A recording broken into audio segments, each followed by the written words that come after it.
Autumn is here, bringing beautiful colors and some of the best weather for outdoor recreation. One of the most popular ways to enjoy the outdoors is with ATVs, dirt bikes, and more. Safety expert Dwayne Taylor with the ATV Safety Institute and the Recreational Off-Highway Vehicle Association joins us with some great tips to help everyone make the most of their off-road adventures. Good morning, Dwayne. Hello, and thanks for having me. I mean, who doesn't want to get outdoors? Who doesn't want to get on trails and have adventures with their friends and family? And we know that when you're outdoors and you're active, it's great for your health, both physical and mental. Some of the ways I like to get out on trails and have these adventures are driving a side-by-side or riding an ATV or a dirt bike. Just a great way to get out and have fun in the outdoors with your friends. Yes, especially right now, the weather's cooling down, so we're ready to be outdoors a little bit more. So how can families prep for the trails, Dwayne? Sure. First, get trained. The industry offers both online and hands-on safety courses that are dedicated and specific for each vehicle. So, for example, if you want to operate a side-by-side, you can learn how to take that course. If you want to operate an ATV or dirt bike, we have courses for those. For the ATV and the dirt bike, we have kids-only courses, but we recommend the entire family get involved and learn how to properly operate these vehicles in the environments for which they're intended. We'll also note people in California have a great opportunity because we partnered with California State Parks to offer free hands-on training for these vehicles to anybody who wants to take it. I encourage you to go to the California State Parks website and search for OHV training to figure out how you can take this hands-on training for free. I was going to say, why not do it? It's free. All right, Dwayne, so what about when you're out there with the vehicles unloaded and everyone is ready to ride?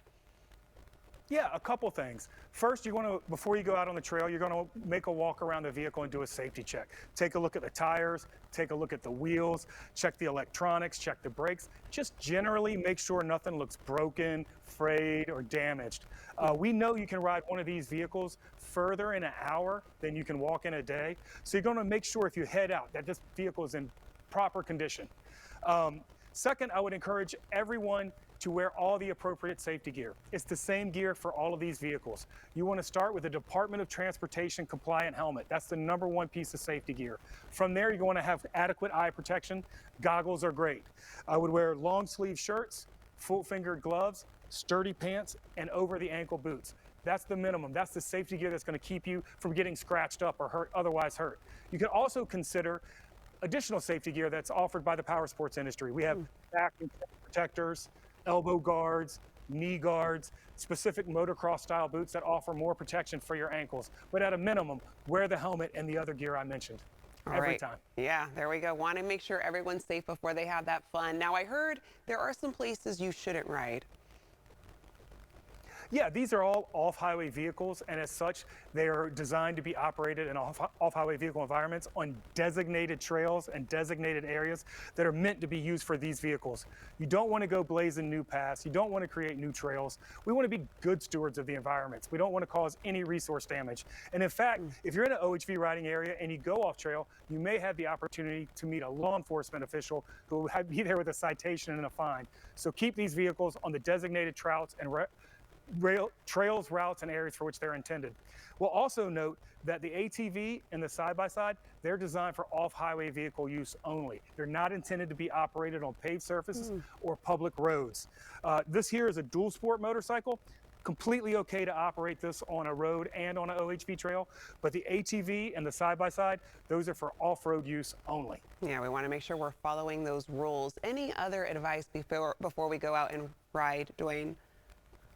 Yeah, if you have children with you and they're going to be operating an ATV or a dirt bike, make sure that they're under the direct supervision of an adult at all times. That's for children under 16. They should always be under direct adult supervision while operating one of these vehicles. We'll also note that our youth-size ATV models, they are all affixed with a placard or a sticker which indicate who is appropriate to ride this vehicle. For example, this vehicle in front of me, it's intended for anybody ages 6 and up. So if you have someone under 16 operating one of these vehicles, make sure they're on the vehicle that's appropriate for their size. All helpful tips before we go out there and ride. Dwayne, thank you so much. And for more details, visit responsiblerecreation.org.